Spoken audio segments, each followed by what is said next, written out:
This week on Thursdays with Paul and no Rob, we are talking to you. That's right, I'm taking your calls. I'm showing off my book proposal that no one has ever seen for my brand new book. We're also calling out some corporations who celebrate pride but give a lot of money against LGBTQ causes. And we are going to talk about my trip to AEW Live at the Forum. We got so much going on this big show. It gets serious at points, and it gets into some piranha stories that I've never really told before. So check it out. Well, I want to talk about your run-in. Birdie's run-in. I Yeah, mean, Molly and I are dog people. We got dogs, and you had love a dogs. and you had a you must love dogs. You had a run-in. You had a tell us about your run-in. Yeah, Birdie did have a little bit of a run in. I will preface this and say Birdie is fine. Birdie is doing great. However, she did on her walk last night in the evening have a little run in with a coyote. It didn't get her, didn't touch her, but it scared the shit out of her. She's very rattled, but she's It is completely. for people who don't know, here in LA, coyotes are out and about. And I don't know Oh, if it's they're because jealous. we've built a lot of high rise condos that have taken over their natural habitat, but these coyotes are hanging out in backyards and they are Mhm. munching on our dogs. Like, seriously, people who let Oh their yeah, dogs out in their backyard. I've heard horror stories. And I have a big horror old stories. Meatball with me. Meatball's big, Still, still scary because he's not fast. And no. I I know that they say for like hawks are a big predator for little dogs. I think if the dog is like 12 pounds or smaller, the hawk won't get it. So birdie's fine for hawks, but the man, coyotes will take a meatball. I mean that's like a meal for itself and the whole clan. well, one night I went out and walked Meatball on the street and I saw one of those coyotes and I had him on the leash and I pulled him so tight that he came in so upset with me because I think he was reacting like I was punishing him or something like that. And it was really I had to explain to him, no, you don't even know. And but he like Meatball carries a grudge. I don't know if you've known this about Meatball, but Meatball the dog, loving dog, open dog, but carries a grudge. When he gets yelled at, he will just mope around the house. Like when he one time he peed on the floor, this is what Uh-huh. happens. Uh-huh. And I yelled at him. I didn't hit him. I yelled at him, Of which course. means nothing. But Yeah. I did kind of catch him in the act, so I feel like I was justified in my yelling. And I gave him a real stare down. And man, he just looked at me and not even a grudge. I feel like he carries the weight of the guilt. I feel like Meatball carried the guilt of that. Like he knew, like I Oh. shouldn't have done that. Like he didn't have La- any reason to do it, just out of last spite. week last week Birdie was about to pee in the kitchen, and to be fair, I do often have a pee pee pad, so she's permitted to do so. Sure. And I walked in as she was doing her little twirls and about to squat, and I said, Birdie, no. I looked her in the eyes. She looked me back in the eyes, hovered for a moment, and then maintained eye contact while she peed all over the floor. That is a power move. These Yeah. dogs sometimes have something to say, and the only way they Uh-huh. can say it is by peeing on your floor. And June and I have both, I think we're very good dog owners, but there are those moments where there's a power play moment. They're upset about something, they can't communicate about it. And man, oh man, they really they know I I'm have getting to you. tell you though, after our experience last night, I am always going to be so grateful for her peeing in the kitchen. If Yeah. I can't get her out before sundown, I might just not even walk her. I tell her go have at it. Go potty in the kitchen. Sometimes We're not going out. you gotta be nervous though because sometimes you don't know when these coyotes are out. In LA, these coyotes are are at odd times. I'll tell you this much. Um, I was getting up to go to work one morning. It was probably around like 5:30. The sun was up, and I was walking to the car and I just heard scrape, scrape. And I turned and I looked up the street and I saw a coyote looking at me. And then I heard Oh. scrape. And I turned the other way and saw another coyote. I was in the middle. I was a coyote sandwich at this point. I was right there. I was stuck in between these two coyotes. I've never been more scared at 5 in the morning. Like I was like, I don't know what to do. And I just ran into my car, closed the door, and then they scattered. But I've been on walks in the middle of the day, and cars around here will start honking their horns. They'll be like honk honk, and you're like, what's your problem? And then they're like coyote, coyote, and like we go on lockdown in this area with coyotes. People warn, and then I saw this coyote just kind of jump over a fence and into somebody's yard, and so you have to be at any point, at least in my area, on the prowl because these coyotes are out. And I don't live in like the hills. I'm not in some sort of fancy area. Like I'm in like about a half mile away from me is a major roadway. So it's not like, oh, I'm in this wilderness. I've people here like in Michigan there are coyotes. No, I'm like near like gas stations and 4-lane roadways. So yeah, this is an odd occurrence out here in LA. I will say right now, like in May is around the time that they start having their babies. So I think that there are going to be a lot of protective coyote mamas that are out Yes. looking for food for their kids. And so I've been seeing a lot on Nextdoor, and I've been having this fear about walking the dog at night because of I've heard about a lot of coyotes. And I will say I was not walking Birdie last night. My boyfriend walked her. All right. How's this boyfriend Thing doing? I know. Big boyfriend drop. It's great. It's great. We went through something traumatic last night. This is what you Cuz need. It's like just like Speed, Keanu Reeves, Sandra Bullock. You went through this moment. Here it goes. well, I don't know how to feel about it. I don't know how he feels about it cuz he knows very well like where he stands in the hierarchy. It goes Sure. Birdie, Mm-hmm. Molly, Mm-hmm. and then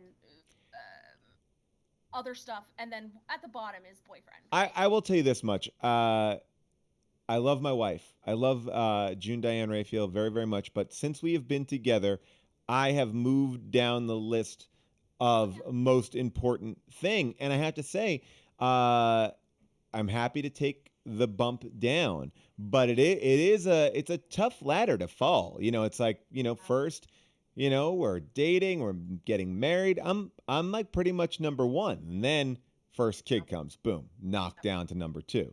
And then, after that kid comes, next kid comes, bump down to number 3. Then the dog comes, I think I'm Oh bumped yeah. down to number 4. So the dog is above me. I'm below the dog. I think that at certain points I could trump the dog. It depends on the day, but I think I'm living Sure. mostly under the dog. Well, I mean, you need to know where you stand. Polly, I'm sure at the end of the day, if she had a choice to save you or the dog, um, We'd have to call it as it lays. We wouldn't yeah, know. We wouldn't know in the moment. By the way, we are doing a call-in show today, so I'm going to be talking to all of you, just like I'm talking to Molly. You can go to our Discord page, which is discord.gg. Now, if I had this already, I could do it, pop, pop, pop, pop, pop. But I just prepared a little bit late today. But we go to discord.gg/Paul Scheer, all share. and you just go to the stage, and you'll see Molly in there, and we'll kind of bring people in and out. And Molly will be here the whole show. I have so much I want to talk about at the top of the show. I'm excited to talk to you all about stuff today. So get in that Discord.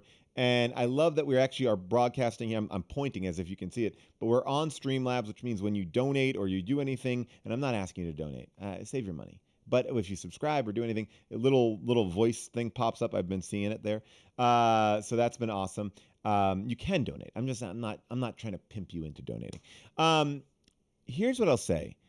I've been bummed out and continually bummed out. I think that these shootings that happen, and I don't even want to. I don't really want to go there because I know that right now we're just in a good space. But I know that, like in a weird way, I can't really do anything without feeling like I have to address it on some level. And I think right now, President Biden is doing a speech, but speeches are speeches. We need to see some action. And I will tell you the one thing that has made me feel uh, fulfilled, or at least like I'm doing something, is to find ways that I can do something. And that is uh, really by aligning myself with people who do smart things. I love Moms Demand Action. I love Everytown.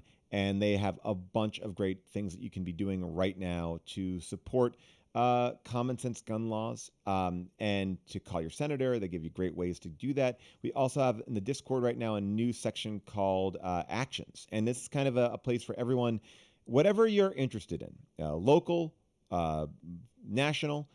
there's some action points. This is not a place for debate. I don't care where you stand, but this is just a place to go to get some resources of things you can do in times of crisis. And I feel like that has at least made me active in it. I mean, but we just had another shooting today, another mass shooting in a doctor's office today because the guy blamed his doctor for feeling pain.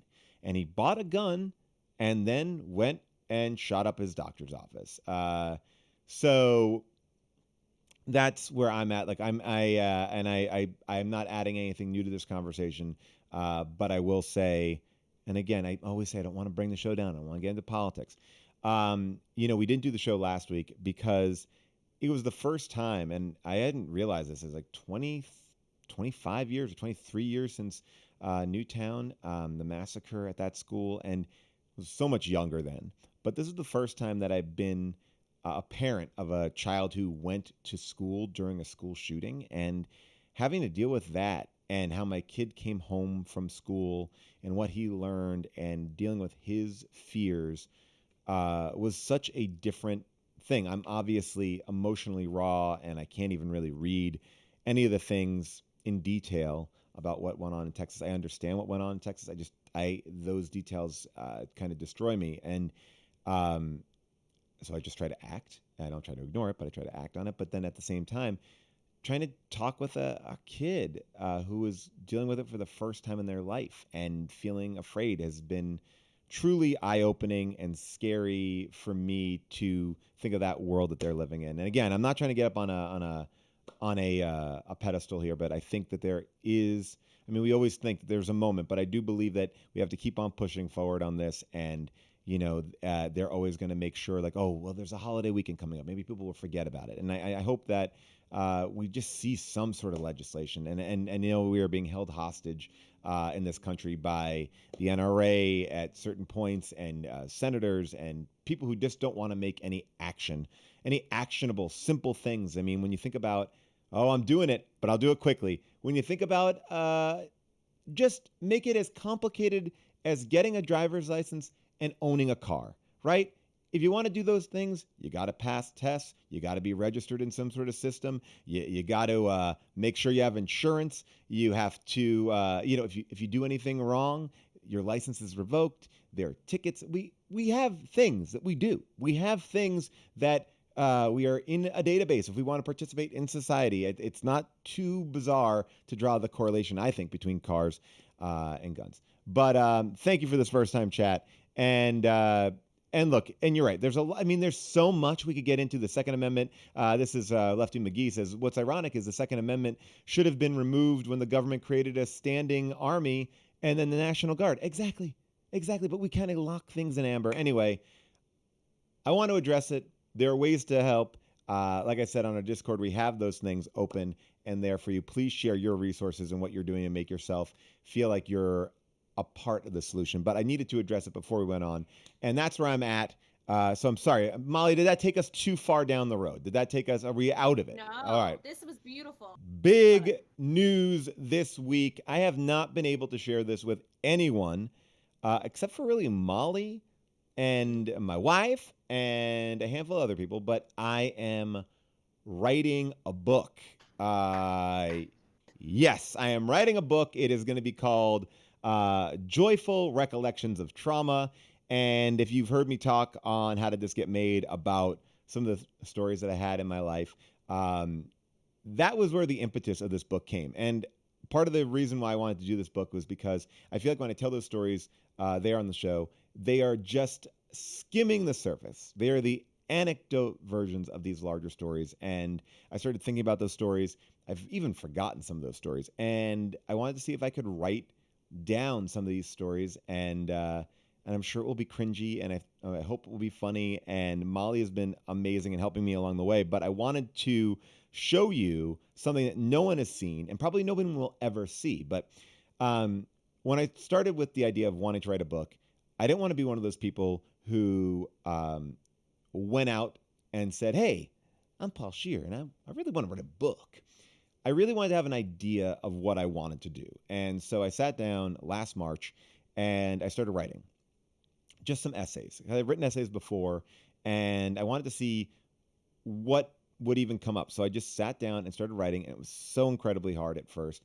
And then when I had about 4 or 5 of those, and Molly graciously not only gave me creative feedback, but had to deal with my terrible, terrible grammar, which is just atrocious. So thank you, Molly, Oh, always for that. Paul, I look for any excuse to correct you. So thank you for that. Well, and I take it happily. And so I then got an agent who was highly recommended to me, and this person actually helped June make her book, or sell her book, I should say. Casey Wilson sell her book. Jesse Klein, a great guy. His name is David Kuhn, and his partner Nate Moscato. They really helped me kind of develop this thing, and then we got to a point where we had about 120 pages, and then went out and started to sell this book. And we met with different people, and everybody had different ideas of what they wanted the book to be. And one of the things that I wanted to do when I went out with this book was not just have the essays in black and white. I wanted to kind of add some color to it. So we made a fake book cover, and right now I'm going to show you the fake book cover because this is it will never be used, but this is what people saw when they saw my proposal. There it is, right there. Joyful recollections of trauma. This is this is the tone that I was trying to set. This is designed by Jera Marad, an amazing graphic designer. And then I want to show you this other page here, which I think is really fun. Again, these will never be used, but I'm showing it to you because we're here, you're friends, we're in the friend zone, and this was another part of just kind of setting up a little bit of the book. So this is something, and thank you for all the little gifting of the tears here. This was something that June was like, you can't have yourself riding a dragon with a magical stick, breathing fire. And I said, you know what, can I? And so there it is. So that was a little bit of how we went out with this book. So I'm very excited. We have just kind of begun. I'm working with Harper One Books and writing, and we'll see what it will be. And people have asked me like, oh, what will the audiobook be? I really want to do this in a fun way. I want to make this an active part. I want to make sure that I'm covering certain things. I'll tell you the things that people are asking me right off the bat. Will you talk about kissing your mom? No, I won't. I won't talk about it because you don't let me live this story down, this very simple story. It became you made out with your mom, you like to make out with your mom. Like there are these multiple stories. I've never made out with my mom. I never did, and I'm never going to clarify it anymore because it will only be whipped and warped into some terribleness. No, but I will not include that story only because I don't need it to continually haunt me. But Blockbuster stories will be in there. I have not written anything about Blockbuster yet. I've kind of written a lot about my early childhood and things that I think that you probably don't know. I'm sure there are things in here that June doesn't know. And it's actually been really interesting. So I hope it actually has some weight to it and doesn't feel like just kind of like, whatever, I shit this book out. I'm really trying to do something fun. And that means that when I have a pre order, that's going to be a whole different thing. And I'm going to make sure the audiobook will be good and different than the actual book. And I want to do fun book tours and all that sort of stuff. So I also have a section in my Discord right now where you can chat with me as I'm kind of tackling this prospect and maybe even going to you and saying, like, what did I talk about on the show? I think I covered a lot of the stuff, or I have a good list of everything that I've covered on How Did This Get Made? But I don't know. And sometimes those stories don't have more than that, or sometimes they do. And I have to kind of go back. But every time I'm writing a story, I start to get inspired about another part. And as a matter of fact, yesterday I said to June, did you ever know this? And she was like, no, what? And so that's what I kind of want to keep on doing, is kind of finding these different things in there. And, somebody said to me right here, this is Run Miles. Like, you work so hard? Do you ever chill out? Honestly, let me tell you why I wanted to do this book.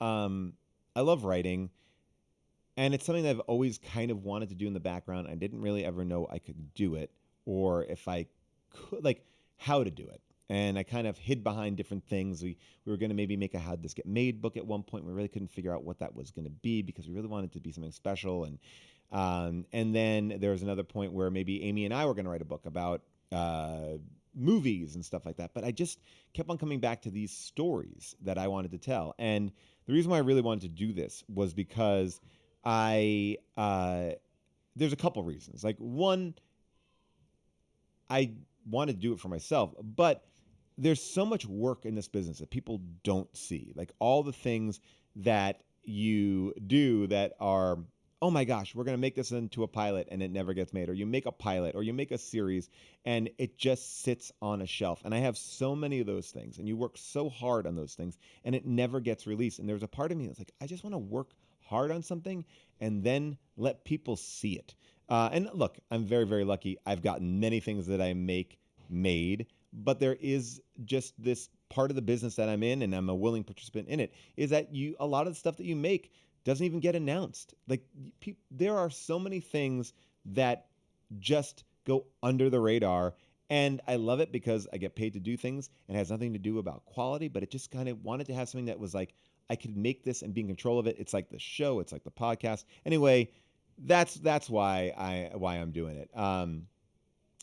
But I want to say something that I have not yet said. I got a bunch of stuff I want to talk about. But I want to say this to everybody right now. First of all, Happy Pride Month. Happy Pride. Happy Pride. Molly, are you Woo! excited? I'm There it excited. You is. know what? Pride Month all year long, but also, yay! Oh, what is that? Yay. Oh, nice. Yeah, come on. Look. I am ready for Pride Month. I love Pride Month. And I got to tell you, I sometimes fall victim to Pride Month. And I got to tell you, Molly, tell me, I know that you enjoy correcting me, so please tell me if I'm right or wrong here. Mm.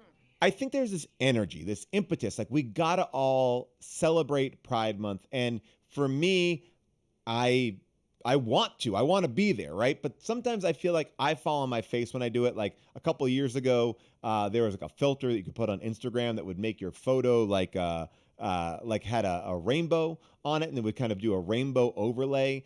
And I did that. And I was like, yeah, Pride Month. And then I'm like, ugh, is that lame? And so I know that it's easy to fall victim to uh, like the kind of the commercialization in a way of Pride Month. I mean, right? I mean, there's a because it's all around us. Do you feel that at all, Molly? I think so, but I will also say that pride is about visibility. So I think that Okay. even if I think celebrating, regardless of stars and stripes, helps bring visibility to our queer community. So why not? Why not celebrate? Why not wear a rainbow? So you can go out there and do it, so I think that that is good. I agree with you. It is about visibility, and who cares if it's lame? Because if you support it and believe in it, then it's all good. But I will say there are some things out there that strike me as weird during Pride Month. I saw this at Target, and I saw that Chris Stedman also saw it at Target, and this is amazing. Check this out. This is an Great. outfit at Target. We got the Pride signs up, and people are like, Oh let's no. go. Let's go. That's awful. That's Companies terrible. are like we support it so much, but they don't know because I do believe that like sometimes it just gets a little lost in the shuffle, and they're not the only ones. I don't know if you are fans of Secession, but Waystar Royco, they definitely get by. Imagine if that was real, like if they like, but if you can imagine, that's what I feel like it is sometimes. It comes down to people, uh, I think, trying to like attach their star to something. It's like, okay, we got to do something. Like, how do we do it? And they're like, and so this is what I kept on kind of following, and I found some weird items that celebrated Pride, and these are all real items. This is a "Make America Great Again" Pride hat, which was for sale when Donald Trump was president. This is their Pride hat. We also have Listerine Cool Mint. Like they're getting in on the game. They're like, let's go. Let's Are get in these here. real or These are these are your all Photoshop? no, these are all real, Molly. This is not a bit. This is Oh all real. my. And then we have this right. So AT&T, proud ally since 1975. AT&T became a pioneer in the fight against discrimination based on sexual orientation 44 years ago. We continue to turn up the love today. And I started thinking about this. I'm like, really? AT&T. I know you got the Twitter logo changed. I know that you're posting pictures, but are you putting your money where your mouth is? And I Googled a little bit today, and I found out that Fortune 500 or Fortune, yeah, about 500, or maybe it's just called Fortune. Fortune magazine tried to see if companies actually put their money where their mouth is. And AT&T, proud ally since 1975, has donated $297,000 to anti-LGBTQ politicians running in this country. They are one of the worst companies for the amount of donations that they give to LGBT communities. And then I was like, well, what else? FedEx Pride. What did they do? $67,000. And the list goes on and on. So don't let these big old companies trick you. They're out there. They're embracing it. And I just thought this was like really what a great way to like kind of just like make sure that everyone like let's do some systems of checks and balances here. I saw a lot of people signing up FedEx at pride parades and stuff like that. Let's get out there. What do you think about that, Molly? Is this too much? No, my mind is blown. I do think now you're now I feel like taking back what I said, which was the very surface thing of let's all wear rainbows and be happy. But also, let's also do the information and not fall victim for it. So, Paul, you turned me around. Hey, there we go. And you know who else I turned around last night? By the way, Matt Lightning just sent me, Sir Lee just sent me a nice little text. I moved my alert box, and my alert box will Okay. now go to the top. But here's the thing. I turned somebody else around to something last night, which was my wife. I turned her around to wrestling. Did you know that we went to a wrestling show last night? I sure did, but I haven't seen the pictures and I haven't heard how she liked it. Tell me All everything. right, so we went to AEW All Elite Wrestling. Now, I first found I like wrestling and I am a fan of it, but I am not like the keeper of the books. I don't know all the storylines. I don't know all the people. If you remember earlier this year, Ron Funches and I wrestled or were in a match together at like a church here in downtown Los Angeles. But I love going, I love getting involved. I am a casual fan of wrestling. Um, have my faves. I'll watch them.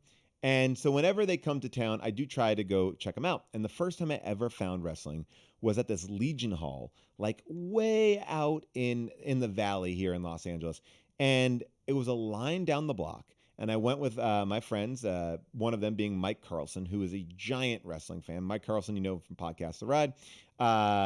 And I didn't know what to expect. And we went into this Legion Hall, and it was everyone almost on the wrestling stage, and these wrestlers were just blowing it out. It was independent wrestling at its finest. Everyone's drinking out of pitchers of beer. They're screaming. The guys are having matches, selling you merch. And then I just started to fall in love with it. There were shows downtown. I went to those shows downtown. Then for my friend's bachelor party, we went to Chicago for a bachelor party to see the first All In. That's the AEW like big event, that their pay-per-view event, All In, and I was forever a fan. So I've been such a fan, and I thought, my gosh, it's the first time AEW is coming to Los Angeles. I need to um, get out and bring the whole family. I talk about it all the time. June's like, "Oh, you're not getting into wrestling, are you? Are you getting into wrestling?" I'm like, "I'm not. I I am, and I'm not. Like, you don't have to worry about me. I'm not crossing over. I'm not going to be traveling around the country, but I actually really do enjoy it because these people are athletes, and I've become friends with a handful of people, CM Punk and Nikki Jackson from the Young Bucks, and Dan Housen, who all these guys right now are in AEW. And Cody Rhodes, who just actually went to the WWF.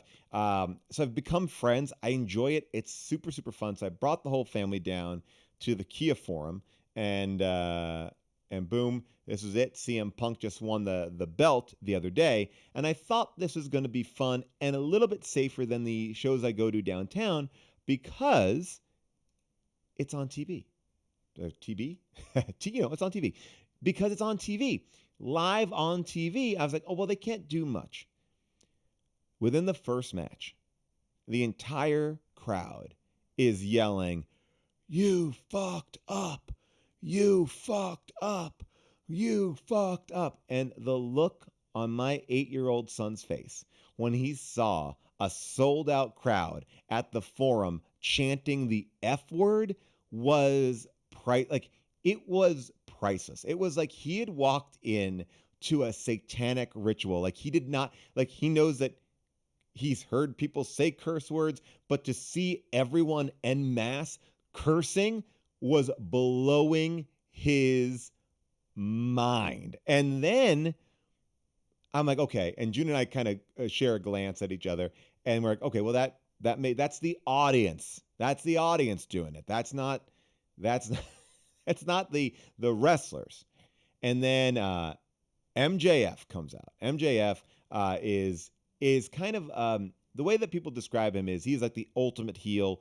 Andy Kaufman for a while was a wrestler, and if you've not watched or seen any of Andy Kaufman as a wrestler, it's amazing. He basically picked on this persona of I am a Hollywood celebrity. Everybody here are idiots and dumb, and I'm the best, and they're the worst. And people just didn't know where the line was. And the line was, it was totally a bit. He was playing into the role of being the heel. People hated him. He would get people booing him, and he would only wrestle women. That was his thing. I would only wrestle women. So he like was a true bad guy.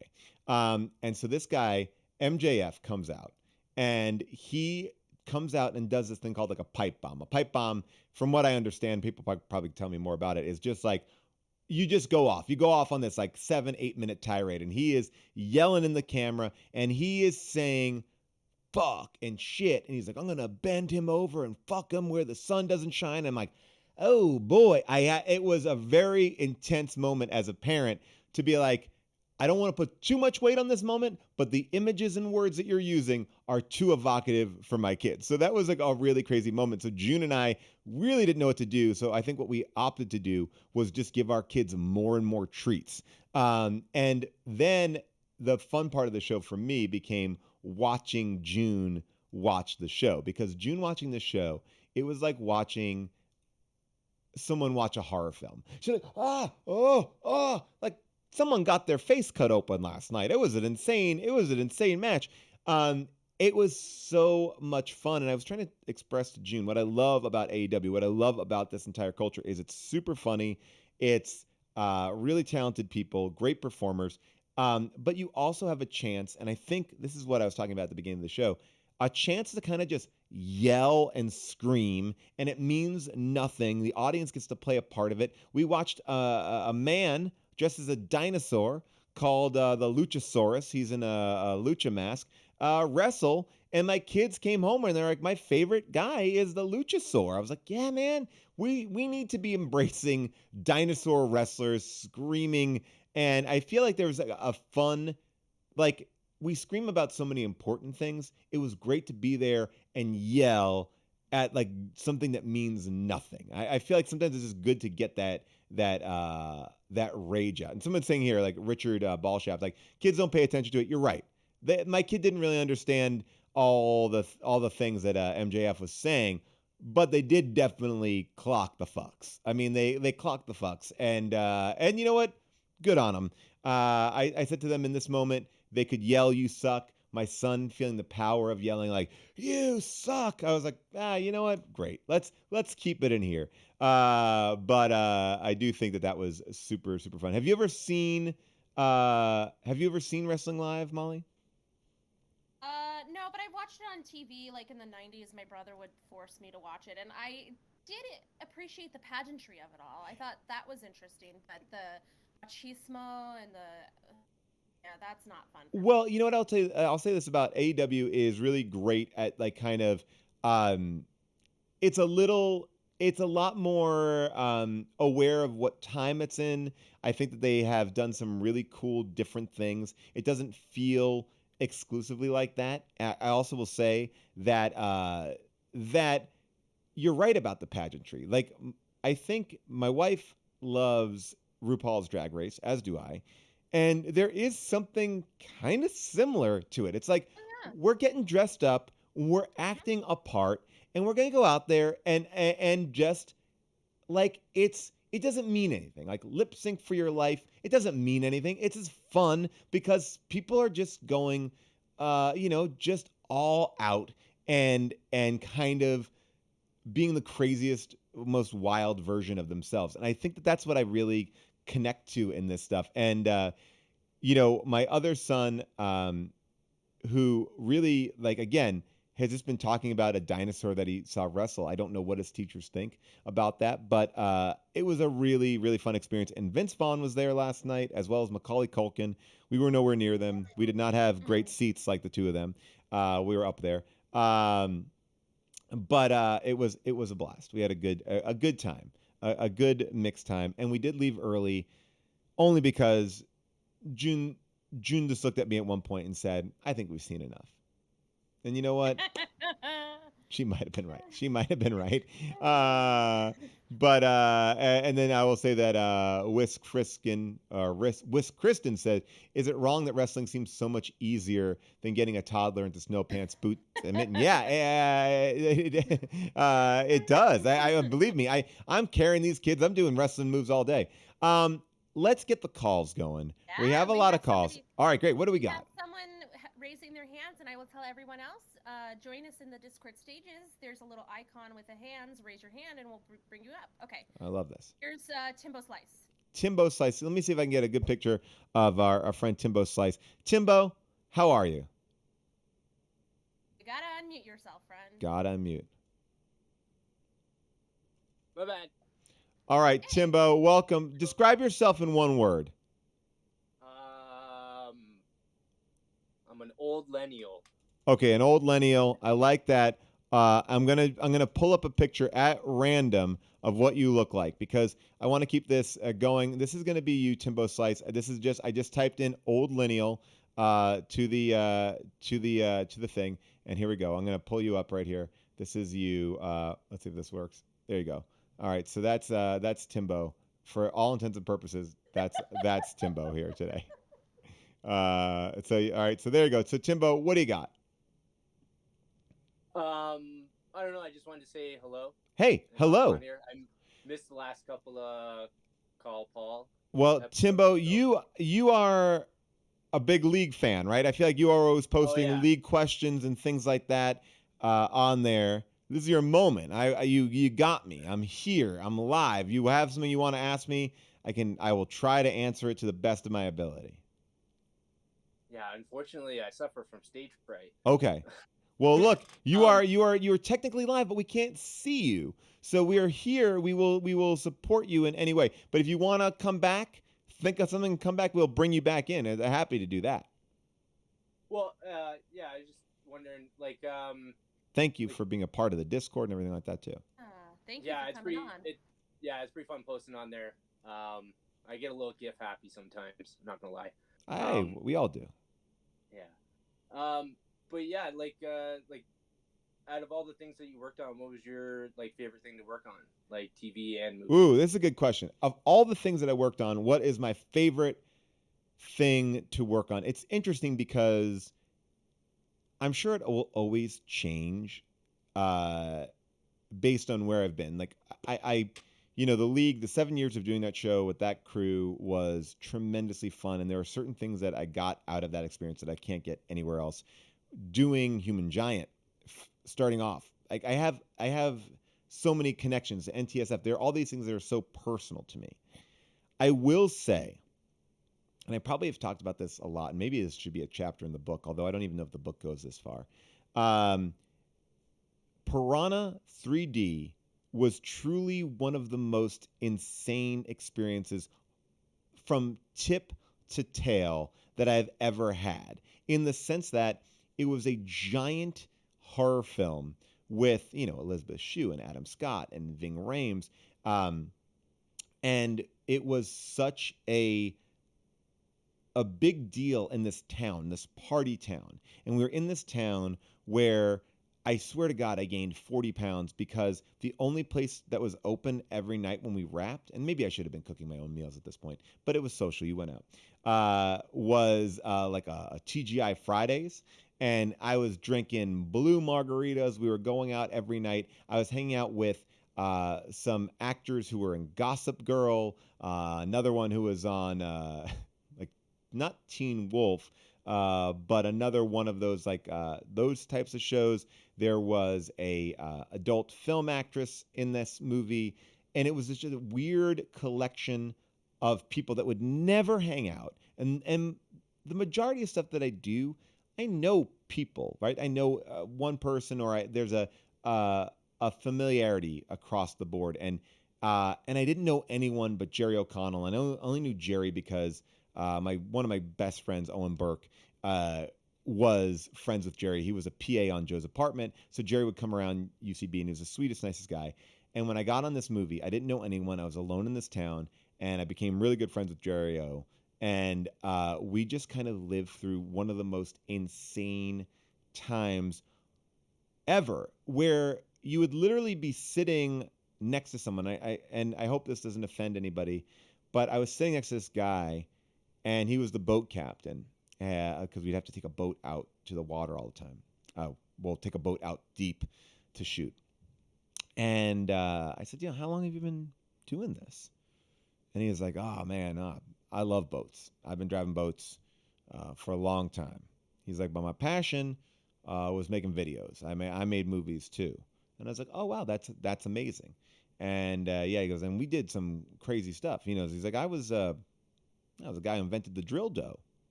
And I'm sorry, what? He's like, yeah, I invented the drill dough. And I'm like, oh, what is that? And he goes, oh, we took a dildo and put it on the end of a drill, and we made movies with that. And I was like, oh, cool. And he's like, yeah, someone stole it from me. I'm not getting any of that money. I was like, I still drive this boat. And I was like, God bless. And that truly was like every day there was a conversation exactly like that. It would be like we'd come to set, like, hey everybody, just heads up, don't go to that one place in town where they have like that bar because there was 2 stabbings there last night. You're like, oh, okay, cool. And it was like in the middle of there was no spring break going on. There were moments like that all the time. Someone wrote, "Oh, you didn't know Adam Scott then?" No, that's actually where I met Adam Scott. But Adam was in, if you've seen the movie, in which I'm sure everyone has. I think it's as big as Top Gun Maverick.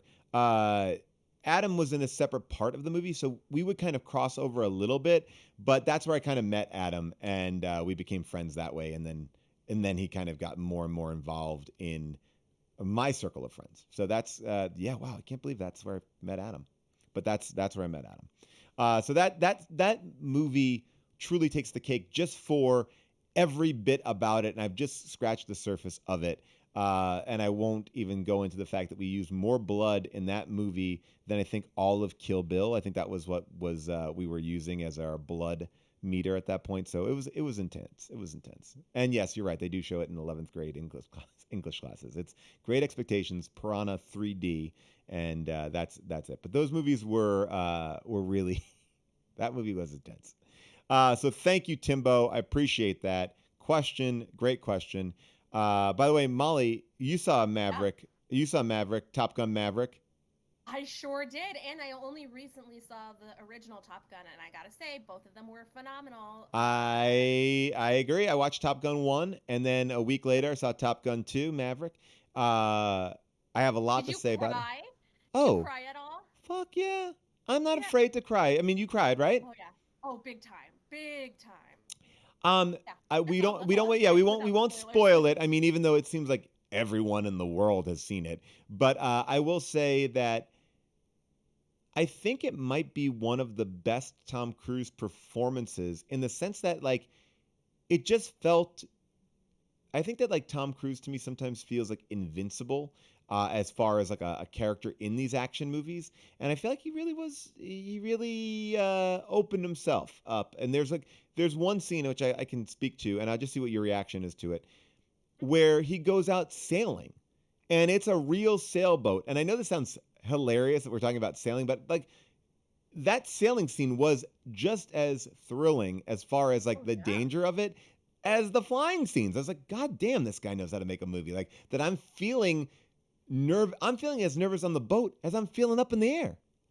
Oh, absolutely. And I think that the his performance on the boat is different than his performance in the air based on, Yes, you his know, comfort. yeah, and he shows a vulnerability in being Yes. discomfortable.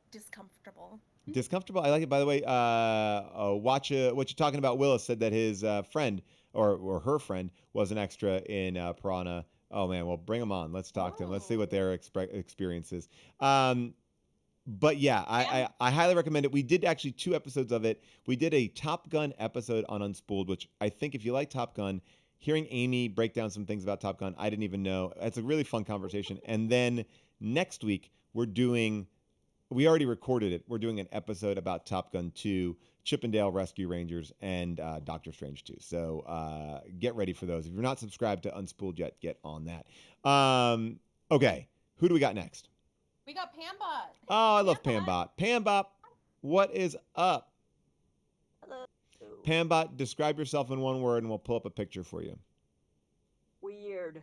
Okay. All right, hold on one second. So, Pambot, what is on your mind as I pull? Okay, this is gonna be your picture. This is a pretty good one. I wish I could just like blow them up real big. All right. Here we go. Let's see if this will work. Yeah, chat. I agree with the chat right now. Pam rules. We love Pam. All right, Aw. here we go. All right, so this is gonna be Pam. Pulling her up right here. All right, there's Pam. All right, so Pam, what do you got? What's on your mind? I have a very important question Hmm. because soon I'll hopefully be moving Okay. to my first time I'll have a house with a garden. Okay. So of course I Lovely. need the ultimate accessory when I move. I need a dog. Ooh. And what kind of dog is the question because I love them all. I love the big ones, I love the little ones, but it's just gonna be me and a dog alone in the house. Okay. I'm I have an 39. answer. All right, Molly, you take it away. Birdie? I have an answer. Uh, you don't pick it. It pick. Ooh, I love Oh, I that. like that. It sounds very cheesy, but uh, and I know they say that when you know you'll know, but when I first met Birdie, I had to go back twice over 2 weeks before, and then I had to like. They posted something about her on Instagram and it blew up. Everybody was like, "Oh my god, I need her! I need her!" Oh. And it was only at that moment that I was like, "God damn it, Oh. that's my It, dog! I gotta go get her." I love that, and I totally agree with Molly on this. And I will say that I've always wanted a bulldog. I Mm. always felt like that was something that I connected to those dogs, but I also understood like the problems with breeders and things like that. And there's so many dogs that are up for adoption, and we really did a thorough search on all the adoption sites, and we went to a place called Priceless Pets, and we met Meatball, who was not called Meatball at that point. And we went to go find him, and I think he was the furthest thing away from everybody's want. But he was an older dog that no one was visiting because everyone was there for the puppies. There's a line out of the store or store adoption agency and down the block to see these puppies. But when we went to the front door and I said, "We're here to see Meatball," they said, "Oh, come right in." And we were just ushered right in. We met Meatball and we gave him a little walk and we fell in love with him right there. There was no competition for Meatball. It was ours out of the gate. And I agree. Like they will find you. I also think an older dog is a great starting dog unless you have a Mhm. lot of time to do the proper training. But like if you have a dog that's housebroken and you can get used to them, they can get used to you. And I don't know what your schedule is, but I think that is a good way to go. A good beginner dog. That's a great idea because also their personalities will have been developed. It's not like when you go in and get a like a fresh puppy, Yeah. they're all cuckoo crazy. Now you don't know if it's going to be a chill dog, if it will really like fit in with your lifestyle. So I do recommend at least I was looking for at least a 2-year-old dog when I was Great. because I felt like I didn't get it. I ended up getting a 6-month-old dog, but still, I just think it's like you are as a first time dog owner. I think there's so many things you have to learn, and I think it's better to let the dog be a little learned before you have to like try to. You have to do so much. Like there's so many things that you learn. Like June never had a dog. Her entire life never had a dog. I grew up with dogs. I had a lot of dogs. I've had a dog as an adult, and I really messed up my dog as an adult. Like I do still feel really bad about what happened there, and this might be a story from my book, but I will tell you that I was given a dog for my birthday by my ex girlfriend. I just was at home, a knock on the door. She'd been gone for the majority of the day. And she's like, "Hey, close your eyes." And I was like, "Okay." It was my birthday, and then she came in, and I heard footsteps, and then she came back out. We had like a 1-bedroom apartment. She came back out, and she's like, "Hey, go in the room. There's something there for you." And I was like, "Oh, birthday gift. What could it be?" And I walked inside the bedroom to see a puppy on our bed, and he had pissed all over the bed. And that was the first moment I had with my brand new puppy. Um, but I will say that not being a part of that process and then having a puppy that I honestly feel like the first 48 hours he was sedated because he never acted like the way he acted in those first 48 hours. Like this dog had energy, and it was not a great apartment dog. I feel like somebody just kind of forced this dog on us without really understanding like what we had, and there was a lot of energy and issues there, and he's very happy where he is now. But it was a really tricky thing. So I do believe you have to have that connection. You got to have it. You can't force it. You can't fake it. If you even hesitate, I would say no. You agree, Molly? Oh, maybe everyone's gone. If you hesitate, I hesitated with Birdie. I will say that because on responsibility or Birdie? Oh no. Okay, so my neighbor gave me the best advice Mhm. because I'd been going on blind dates with dogs for Okay. over a year. Love that. All the rescues, this will be a dog that I like. Let me meet it. This will be a dog that I like. Let me meet it.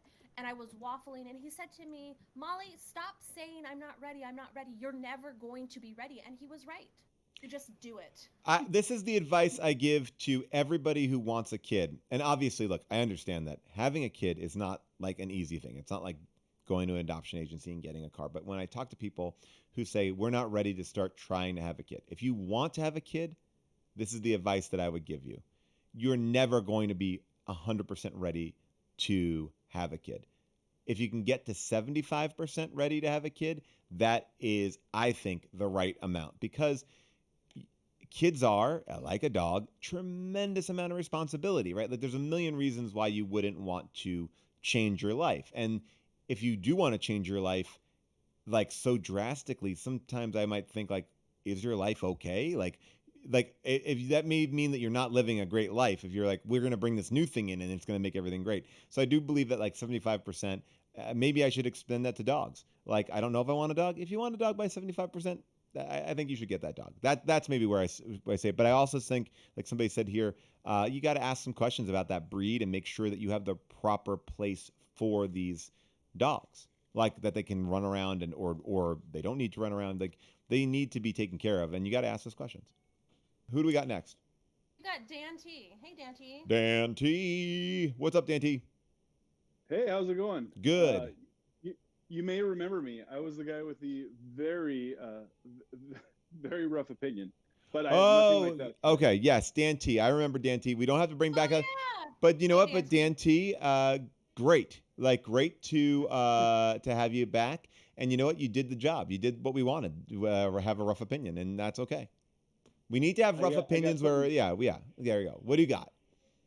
Way better today. So I have two questions. So my first question to you, Paul, is do you, and if it's too personal, just say so, and we can skip past it. But do you and June plan? Do you think you'll have any more kids? Do I think we'll have any more kids? My gut, I mean, look, I would say if you ask me that this moment, right now, today, no. Ask me tomorrow, maybe it changes. Okay. I don't know. We are not it's something that I think no doors are closed. It's still possible for both of us to do. That's what I would say. No doors are closed. That's great. So my next question. Before I get into that, I have an almost 3-year-old boy right now. Yes. And my wife is pregnant, and we just found out recently it's going to be a girl, and we've picked out a name. Okay. But we haven't picked out a middle name. So what I need help with is some ideas for middle names. Okay. The first name that we picked out. Okay. I love this. I'm writing them down. Okay, go ahead. You got. It's June. Okay. June. There it is. Love it. Great name. So we just, I know, I mean, Diane could go well with it, but I need lots of options to bring to my wife. Oh, I see what you're saying. So, all right. So the name that you've picked out, sorry, I thought the middle name you picked out was June. So June, all right. So now this is actually really interesting. What we have done with our kids is something a little bit different, which is our kids' middle name, both of them, are June's maiden name. Well, June's has never changed her name and will never change her name. So, and that's great. But so our kids, their middle name is their mom's maiden name, which is Raphael, which is her, sorry, I keep on saying this, her actual name. So that was an interesting way to talk about, like, we didn't have to do a hyphen or anything like that. And it was a name that kind of lended itself to, it's a pretty name. It sounds interesting. It's like, we like that kind of way of doing it. So our names are joined, but they're not joined in any kind of, weird, colon or dash way. And so somebody asked me why I didn't change my name to Raphael. You know what? Honestly, I don't understand why anyone has to change their name. Like, I really don't even, like, it's like, if you want, by the way, if you want to, great. This is my theory on everything. If you want to do it, go for it. If you don't, absolutely do it. And if you are a person who has a problem with the other partner who doesn't want to do it, like, here's the joke I always have with June. F you. I when we went to go get married, you have to fill out all these forms. Very complicated forms if you want to get married, and you're filling them out. And I knew that she was not changing her name. I didn't ask her to change her name. I didn't want her to change her name. But in the form, you fill everything out. There's a little box at the bottom, and it's like a little, like, square box, and it says, check here if you will never change your name, right? And if, what, and so June just like, check. And I was like, wait, you just checked that box. And she's like, well, yeah, I'm not gonna change my name. And I was so fine with her not changing her name, but the idea that never, I will she could have never changed her name and not checked that box, but then checking that box I was like, that surprise, that got me more than anything. I have no desire for her to have my name, but the quickness in which she just went bump, bump, got me good. So that was surprising. But she's a person that knows what she wants. So amen. I feel like yes. That was probably just like a bit, like a secondary, like not even a second thought of like. It wasn't. And the more I know June, I'm like, and the better off I am. And look, I would never pressure anyone into it. It was just that one that took me more by surprise than anything else, only because I think I was just like, wow. All right. So, middle names. June is the first name. Let's get the chat in on this. Molly, are you good with, like, are there things names? With names? Yeah, what's Molly's opinion? I love June. I love Birdie, my dog, and dogs I know are not the same thing as children, and I know Dan feels the same way. Birdie is short for Bertrude, so I love an older name, like an old-fashioned name. So I feel like we could find something like, not this bad pitch, but what about Ruth? Well, okay. Oh, I like this. Now you don't have to. Ruth, actually. Yeah. I say Ruth is fantastic. That you mention it. I hadn't thought about this. That's actually my grandma's name. Ooh. Oh, wow. Molly out of the gate. That would be really good. That was going to be my first name. My mom vetoed it. I like Ruth. People are asking about your last name. I know that people don't want to. Can you give us a rhyming version of your last name?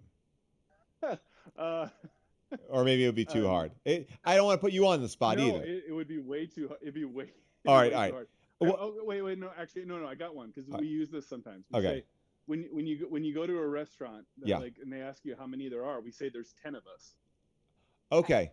All right. That's close to my last name. I like that. Okay. June something, 10 of us. Now, so this is my first question, because I'm not going to necessarily come up with a great middle name, but I'm going to give you some ideas of things that I would think about.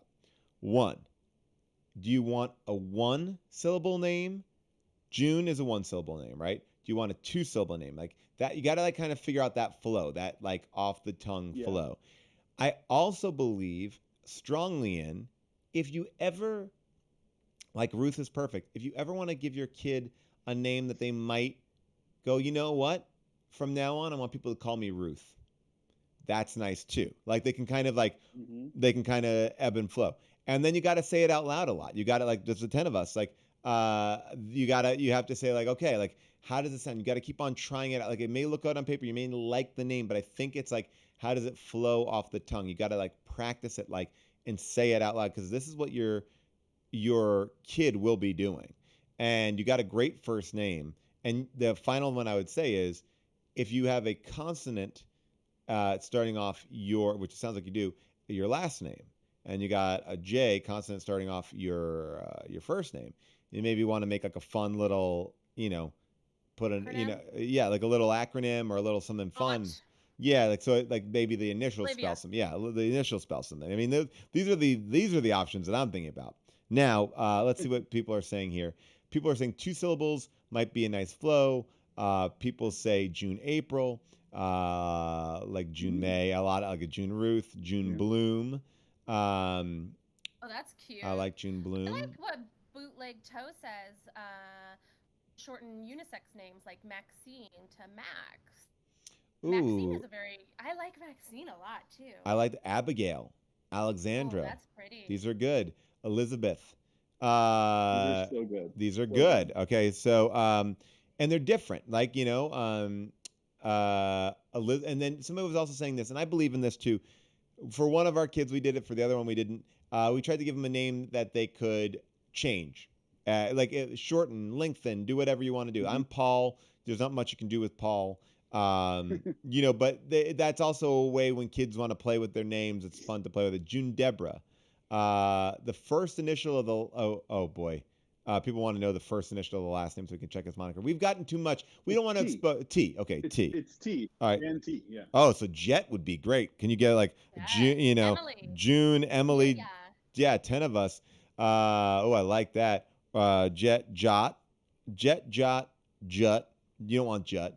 No. Jet, Jet. You don't want Jet. Yeah, I think E would be the only one that would work if you want to do like Jet is a great. By the way, she could be called Jet. That's a good name too. It's hey, who are you? I'm Jet. Yeah, Jet Jaguar, Jet? Margot. People are like Margot. And then this is a good good example of this. People say I go by the dog name rules. 2 syllables that you aren't afraid to scream in front of other people. That is, I mean, like you got to try it out. Let's see, June Unge. That's not going to work. June. Okay. June eBay. I mean, you could go the corporate sponsorship. That's always great. June Twitch. And then let's say. That was great. Somebody said Jet is the name of someone that someone gives themselves when they change schools. Like it is. Like I was June there, and I'm Jet. You sending me to military school, now I'm Jet. And then okay, June. Paul, I have a question. Yeah. How come in Maverick, Rooster's name wasn't Gosling? Shouldn't he have been Gosling? His son? Wait. So wait. Okay, so I hear what you're saying. Like a goose's child is a gosling, right? Yeah. Well, first of all, you wouldn't take, this kid is alive when Ryan Gosling's out there doing his stuff. I don't think you want that, but you wouldn't want to be called. I don't think you would want to be called Gosling because it's too. I think it's too childlike. I thought Rooster was a good. About Gooster. Yeah, I love it. These are great ones in here. He's on my tail. Like He's on my tail, Eggman. June Gosling. June Gosling is good. June Elise. June Madeline. I saw. June Summer. June Emmeline. June Emmeline. I'll throw one here. June Sonic, the Hedgehog. No. And then Ugly Sonic. Ugly Sonic. June Angeline. Ooh, that's good. June Evangeline. Ooh, June Evangeline. I like that. I like that little rhymey. And then Jet Sonic. Oh, you know what? They also said that his call sign has to do with their flying style. Oh, Although it sad. would be weird for Hangman to be like, yeah, I hang out all my people, I hang them out to dry. I mean, that is like you wouldn't like. I guess maybe it's like, hey man, you're Hangman, but you would have to have enough airtime without a call sign to get it. I don't know. We need to look into that. I found Maybe. one plot hole in this thing. Juno Lantern. Okay, this is good. This is really good. I hope we gave you Oh, some good so ones. great. All Thank you right, so much. no problem. I'm Good, here to Dan. help, Dan. All Right. right. Okay, Dan is the one that said pets are Oh, I remember. I don't want. common. Yeah, I remember. You know, but isn't he a sweet It's man? fine. He's a He's sweet very man sweet. who is Of polite course. and nice and just had an opinion, an uncomfortable opinion. You know, it's funny. I want to talk to That's you what we about this, called for. Yeah, Des. that's what we called for. He delivered. How do you feel, Molly, about? And I'm not going to talk about an uncomfortable opinion, but how do we act in this day and age when we have an opinion that is Mm-hmm. against the grain of Oh. like because like I think that like certain people you could probably surround yourself with certain people like I would say that oh I have like 80% of my opinions kind of fall here but then this one I kind of am over here on but you don't want to bring that slight difference up because I don't feel like people hear a difference of opinion anymore. I don't know. Yeah, I agree. I agree. I tend to not have much conviction in my own beliefs, so I just don't say much of anything that isn't like adding to the flame. I guess that there's things that I feel like I would like to be not challenged on, but like I don't Yeah. mind. I would like to. I want to open myself up. I want to be like, oh, maybe that isn't right. And so I do it a lot with June. Like I'm like, is this a Yes. crazy thing to say? Is this a crazy thing? And like and I've done different workshops and things, for different spaces. I've done, you know, but it is an interesting thing that I think at a certain point, like Twitter used to be a place. By the way, I was celebrating my 15th anniversary on Twitter this year. I was like, that popped up the other day. I was like, oh my Oh god, 15 no. years. But like Twitter used to be a place where I think you could have a little bit of a dialogue. Um, but it's hard because I think everyone's like, well, everyone's living in their own bubble, but it's very hard to get out of your bubble. And I think if you're not doing any like, and I think people have not that much patience to allow you to make a misstep a little bit. I agree. Yeah. Or if your misstep does not align with their point of view, then they can use that against you as fodder for taking you down. Really. Yeah, and that's I was thinking about this and thinking about like there's something so unfair about young people on Twitter or young people in the spotlight, and I think this happens to them like they burn out very quickly because they go on Ryan Seacrest's show, which is totally fake, which we now know, and they say something bold that a 20-year-old might say, right? And then people can Right. Yeah. immediately, and I'm not talking about cancel culture. This is not about cancel culture. This is just about like, but you can get really like roped into like you and I will talk, and sometimes I'll be like, I don't know if I fully feel this, but maybe I do, and this is what I'm thinking, and hopefully it's not incredibly awful. I don't think I'm talking about more opinions that are a little bit more in this like gray area, but it's like, but it's hard because people just judge you so harsh as if it like paints the whole picture of you. And I just as today I was actually thinking, I was like, where could I have this conversation? There was somebody that I really respect online who was posting something, and I was like, oh, I would love to have like a conversation here, but I can't be like, oh, I'd love to talk to you about this. I don't know but maybe that's not the place. Maybe online is not the place. Maybe you just have to find it internally.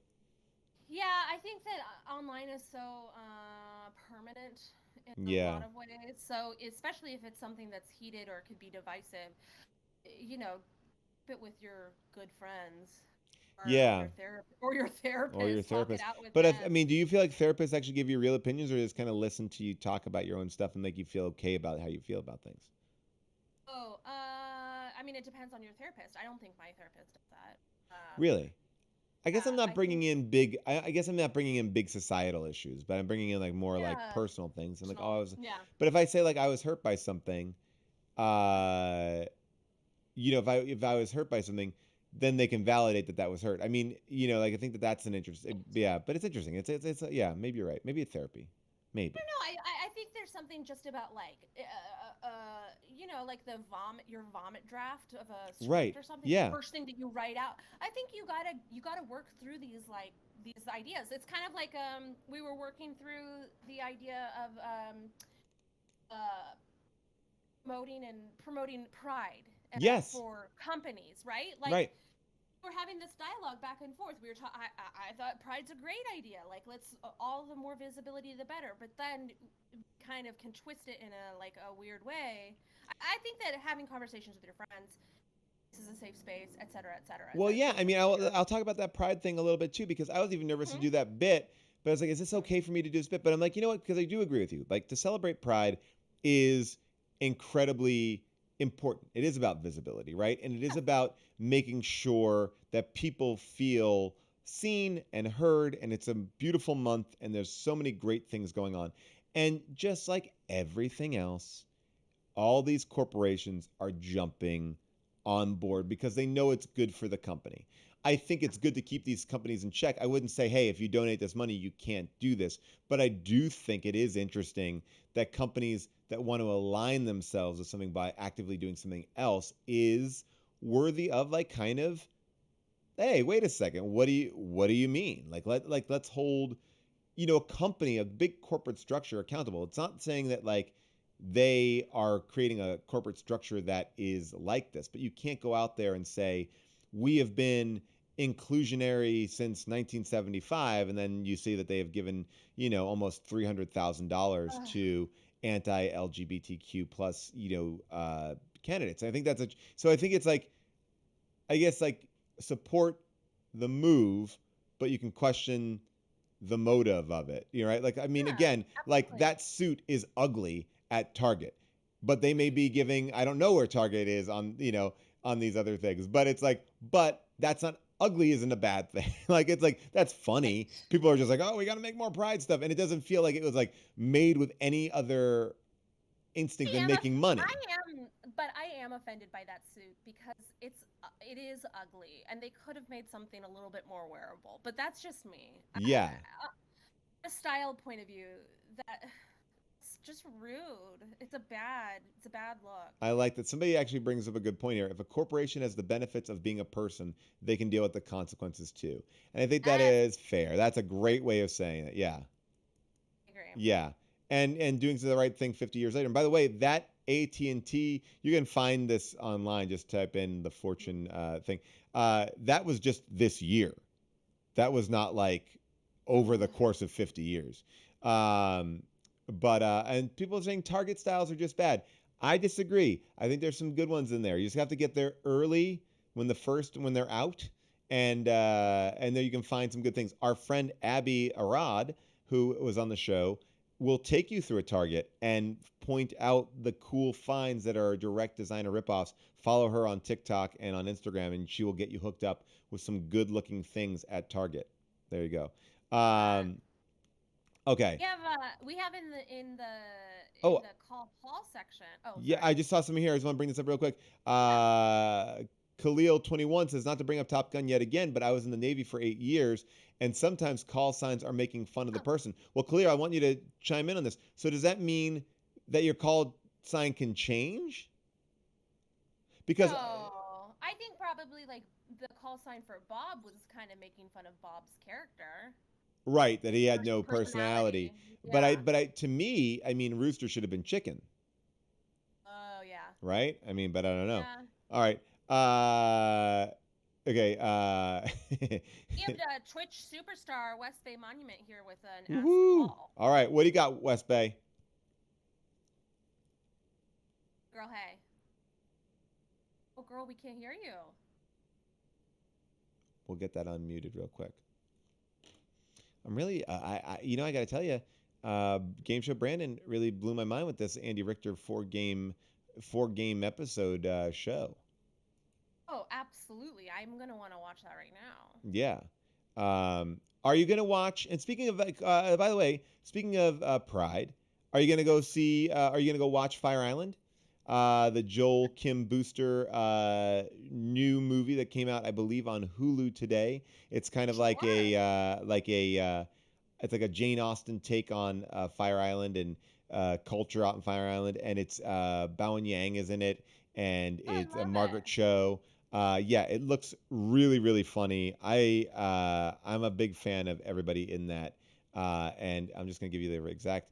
It's it's right now up and on. It's got a 93% on Rotten Tomatoes, a 73% on Metacritic. It is on Hulu today, and it's got a great cast. All right, so Fire Island. I'll show a little picture Love of. it. Yeah, this is a good one. I'm an astounding yes. I will absolutely watch. All right, this is a little. There it is. Let's see. What is it? Fire Island. There it is. Fire Island. It's called Fire Island on Hulu right now. We'll definitely watch this. All right. Hey, girl, hey. Hey, hey, hey. Hey. Hey, there we go. Hello, Paul. Hey. Hello, hello. Hello. Good. How are you, West Bay? Happy to be here again. Hello, everybody in the chat. So, what you were talking about a few minutes ago, I was actually kind of afraid to ask this question because it is a bit of a loaded one, and not in a negative way. I'm just genuinely curious because as a comedian, I've been watching you for a really long time through all of the various iterations of your career. And thanks. I consider you to be very, how do I say this? Diplomatic in the comedy. Yes. Does that make sense? I sure understand that. Yes. You're not squeaky clean by any means. No. God knows this is not.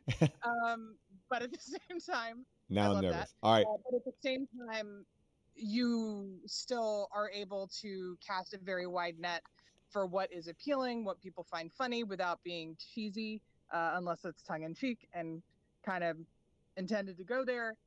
So, over the past few years especially, it's been really difficult to be a fan of comedy because, you know, part of comedy is the person pushing and trying to find the line of you know, always pushing forward and like, okay, where is this going to be too much for this audience? And then pulling it back from there, right? Yeah.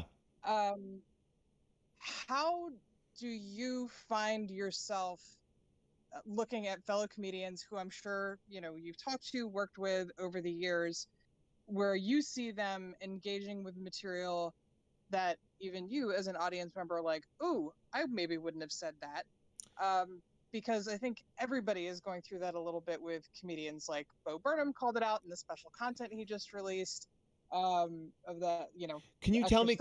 I didn't watch the extra. What did he do? Just so I can understand it.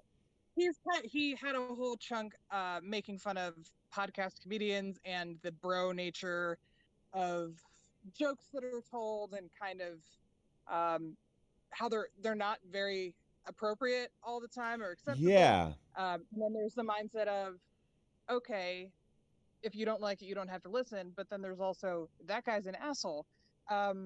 You know, depending on how you know, this is actually really interesting. This is a really interesting question. You know, I about like canceling and Twitter and all that, and it you know, it made me say, okay, yes, I should ask this question. I'd love to hear your take on I love it.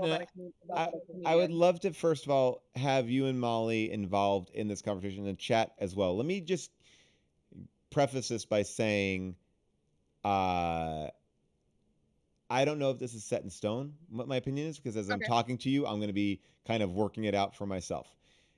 Sure. But this is what I will say. In my time of doing comedy and doing it in different places, touring around the country, I've never been a stand-up that like toured or did anything like that, but I've been in lots of comedy clubs. I've seen lots of different stand-ups. There are these pockets, and they've always been pockets. You know, whether or not you like the way that people would rip on Larry the Cable Guy or the Blue Collar Guys, or you know, or the way that people would rip on Carrot Top, or the way that people talk about Chappelle, or the way that people I'm sorry. Gallagher, yeah, right. There's always been this wide swath of comedy, right? And I think that like I've had a theory like this, and I'm not saying I stand by this theory right this second, but when people say, "Oh my gosh, Dane Cook isn't funny," or "Oh my goodness, blue collar comedy isn't funny," I go, "Well, it is though, because they wouldn't be selling out stadiums if it wasn't appealing to someone, right?" And I think, unfortunately, like, everyone thinks they have a sense of humor, but I would even maybe take it back and say, I don't think that everyone finds the same things funny, right? So that's like, so you have to like, and I think that should be like, we should have a diversity of different types of comedy, different types of way of telling stories. And then you walk into this other version of like offensive, right? And are you pushing forward this stuff? But the more stuff that we have, the more access to it, right? So all of a sudden, if someone's on a podcast, the thing that you probably never have heard in a stand-up comedy club in Chicago or Cleveland is now clipped and put out there and said, this person is this. Yeah. And that's tricky because I think it's always been going on, but now it is, a light is shined on it. So, so there is a part of me that goes, well, I don't think anything has changed. I think there's always people biting against, I think now we call it like woke culture. But I remember when I was growing up, there were all these books called like the anti-PC book because it was PC back then. Are you PC? Yeah, exactly. Right. Yeah. What's PC? And then it gets more complicated. And this is where I don't necessarily want to like weigh in fully on like, well, what do you think of like, these, like, there's been a lot of anti-trans, there's been a lot of anti-trans comedy, right? And again, bear with me on this opinion. I'm going to say it. Please correct me, both of you. I think that I draw a line where I'm like, I don't think it's funny. I don't like it. But I also am aware of trying to say like, you can't say it. Because and that's a fine line. It's like, where does it end? And I don't know. Like, if it call like, you say you can't say this, when does it stop going back? And then what is okay? I do agree with you on that, Paul, but I will also say, like, I do feel particularly protective of, like, in particular, trans community, because I feel like, our words are important and or meaningful and can carry a lot of harm, and I feel like, not that it's punching down, but it's like, don't do anything less of raising up the people that need help being raised up. I 100% agree with that. Like the idea of like punching down or being so base about something. Like the example that I always kind of talk about is Bill Burr, because I think Bill Burr does some really like potentially like, oh, that could be really a polarizing opinion, but the work that he does in the jokes like gets you there, and there's something about it. Like I remember like he went off on like white women on SNL, and then it was like, oh, and like it was doing different, like he does different things, and it's going to upset certain people. It's not going to, but what I appreciate with Bill Burr is at the end of the day, the comedy is solid. I may not agree with his point of view on something, but I think like he is doing the job of a good comedian and not being lazy. And I think maybe this is where we're talking about, like when you start to be lazy, stereotyping, degrading, and it's like the same way I feel about people saying, fat guy, bald guy, this, ethnicity, this sexuality. It's just like, that's not like comedy, but I think you can get laughs out of because of just saying something that is like anti, like it against the grain, and people, ooh, I can't believe they said that. But it's like, I still think that the comedy, I think the comedy has to be there. I mean, please come at me. I'm just like, this is like, I don't know. I'm like, I'm trying to deal with it because I'm also like, I don't want there to be this idea that you are being policed in what you say.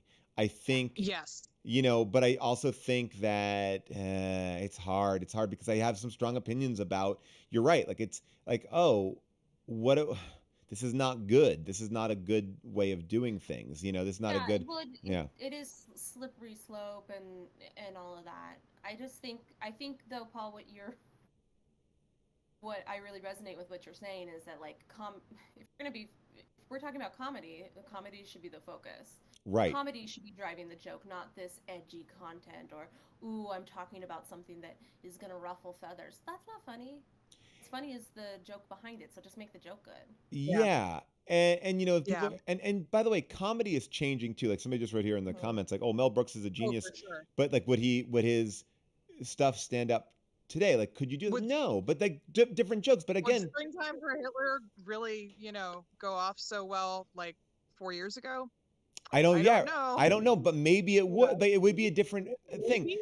But I mean, I always think back to like Blazing Saddles being an idea that was, you know, worked on with Richard Pryor. Like that was Richard, and that to me is like when you look at that's a great dissection of race and putting it in this really interesting context. You know, Harder They Fall is also playing with that, but that idea of like what would the town is racist, right? And Cleavon Little is the hero. I mean, and so that is like a very bold statement. But then you look at somebody like Don Rickles and be like, oh my God, Don Rickles. Like, well, but if you watch the whole thing of what Don Rickles does, like he does insults and that's where he's at. And it's like no one is safe, right? But I guess like to Molly's point, like if one group is consistently attacked, if there's no joke behind it, if it is forwarding attitudes and making people feel like not unsafe. Well, yeah, unsafe. Like we don't like that. Unsafe, that is dangerous. Yeah, that is dangerous.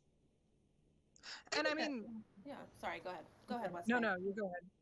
No, I didn't have a cohesive thought. I was gonna ramble, but I want to hear what you have to say. I feel like we're both gonna ramble, and that's okay too. Yeah, I just rambled. You go. Yeah, I say it because I have been a huge lover of all kinds of comedy, and I know, I mean, when I was growing up, my dad used to play the Greaseman and Howard Stern on the radio because we were on the East Coast.